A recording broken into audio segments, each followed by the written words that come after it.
everyone, welcome back to my channel. Today we are going to talk about the most debatable topic of the blogging industry, which is to determine the length of your blog.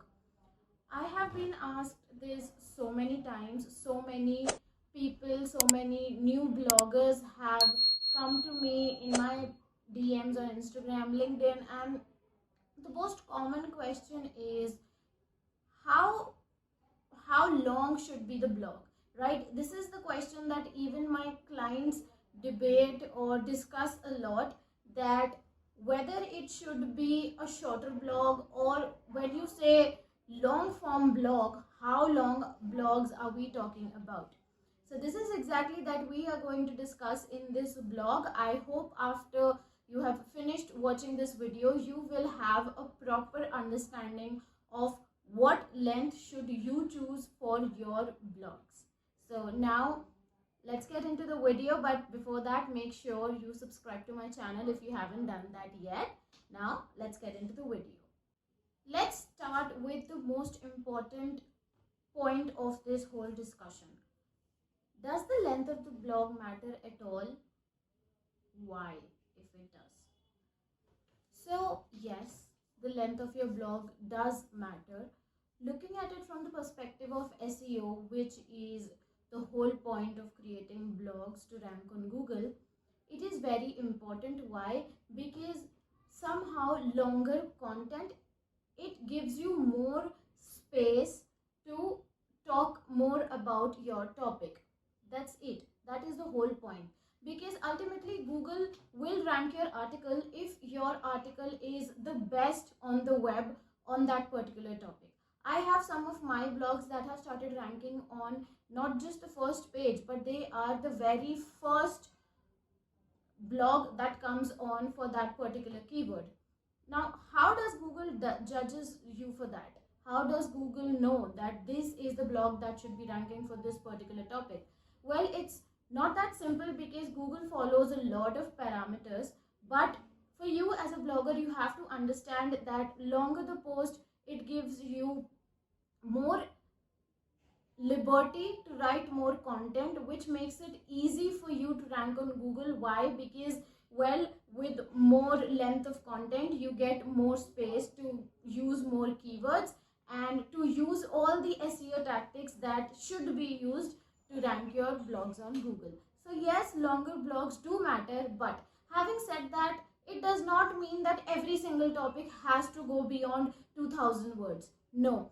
There are topics on the web that requires as much as 500 to 1000 word explanation, or there are also topics that do not require explanation at all, and they are just sufficient within 400 to 600 word limit. So length of your blog is a very subjective point of discussion, and it totally depends on just one thing: the topic that you're writing on. It does not depend on your blog, it does not depend on your niche, it depends on the topic that you are writing. So with that said, let's move on to the next point. Now, there are different types of blogs, obviously. If you don't know, let me just take you through them one by one. So the very first is press release. What is a press release? A press release is basically when a company launches something, or they want to announce anything, and they do that via their website. That's called a press release, and a press release is usually written between 400 to 700 words or 800 words. Now, does this mean that it won't rank on Google? Not necessarily, because press release are very unique news. They are related to the company, they are related to the organization that they are written for. So if someone searches for that company or for that organization, then yes, these press releases will obviously come up on Google. Now, the second type of articles are news articles. Now, these are educational posts, but they are from the perspective of news reporting, right? All the freelance writers who work in journalism, they would know this better, that these articles are written anywhere between 800 to 1000 words. The third type of blogs are B2B case studies or demos. These are specifically long form blogs that are written between 1000 to 1500 words, and they are specifically written for a client so that they can have the demonstration of the product. Next type of blogs are informational blog posts. These are the blog posts that bloggers like me or you use to write on your blogs. They are specifically written to rank on Google because they are not written according to a product or a service. They are specifically written to inform, to educate you, to educate general audience and the readers based on, again, two topics: the niche of your blog and the topic that you are writing on. The next is guides and how-tos. Now, these are the articles that position you as an authority, as a credibility within your particular industry. Whether you are a business or a blogger, small business owner, whatever it is, if you have a website and you want to start blogging on your website, these are probably the most easy and the most accurate ones. Because why? How to blogs, they make it easier for you to rank when you focus on specific keywords, long tail keywords related to your niche. If you don't know what keyword is, then I have a video already about the keyword research. I will link it here in the I button. You can go and watch that. Now, the next type of articles are called pillar pages. Now, these are the most important and they are unanimous for every type of industry, every blog, every website. Pillar pages are basically blogs that are written from the perspective of showcasing the reader and taking the reader on a journey from in-depth content. For example, let's say we are writing a blog on leadership development. Now, leadership development is a topic that has so many different arenas to it. It has so many different angles. So when you are writing a pillar page on a topic like leadership development, you have literally got to start from point A and you have to end it till point Z. These are the blogs that go beyond 3000 words because these are, like I said, they are in-depth blogs that are meant not just to educate or inform your readers, but they also include real life examples and how these things can be implemented in your real life. So these were all the different types of blogs that require different length of content, as you would have seen. But the question still remains the same. What should be the ideal length of a blog post? And the answer is it depends. And on what? Well, here are a few things. Number one, it depends on your industry. Second, it depends on your particular blog. And third, it depends on user search intent. For example, when we talk about industry, every industry have different needs. They have different value of content that is ranking on Google already. Some blogs, they are just written for 400 to 600 words and they are ranking on the very first page of Google, while on the other hand, some blogs where the writers are writing every day and they are posting 2000 to 3000 words, but they don't see the light of the day. Well, that's because it really depends on your niche as well, that is your particular blog as well. Why? Because, for example, my blog, when one of my blog ranked, the very first blog that ranked for me, it took other blogs along with it. It was literally like the first blog went and it took other blogs with it. This is how it works.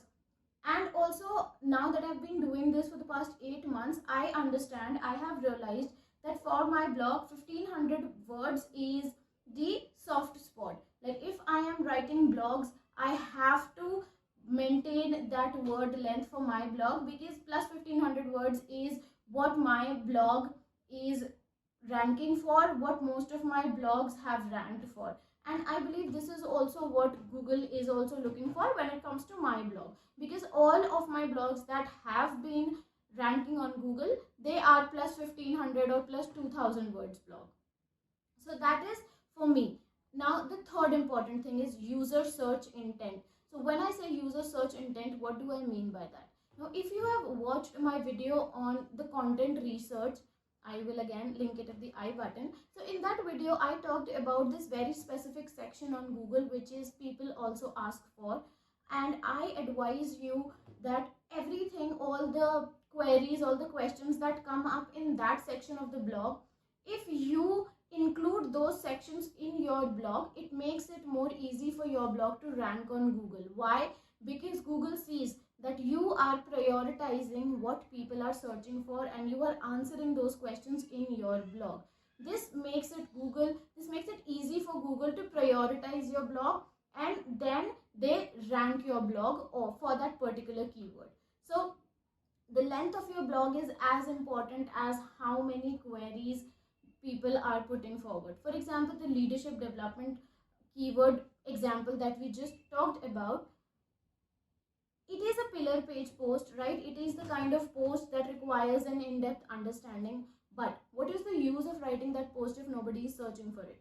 That is where keyword research comes into play, and that is why it is so important.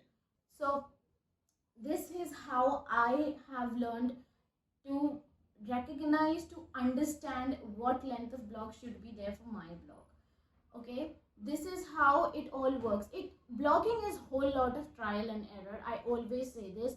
You cannot generalize anything when it comes to blogging, because things that work for me might not work for you, and what is working for you may not be that much reliable for me. That is how blogging works. It requires a lot of hit and trial, a lot of experimentation. So if you want to start a blog, give yourself a few months, at least take 10 to 20 posts that you have been posting on Google with all the SEO implementation and doing everything right in with the right strategy, and after that decide what length of blog should you stick with.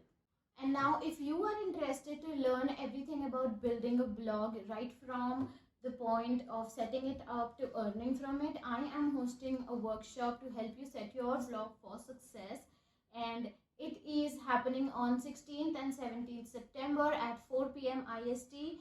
So if you are interested, then the registration link will be in the description. You all have asked me several times whether I have a course or not.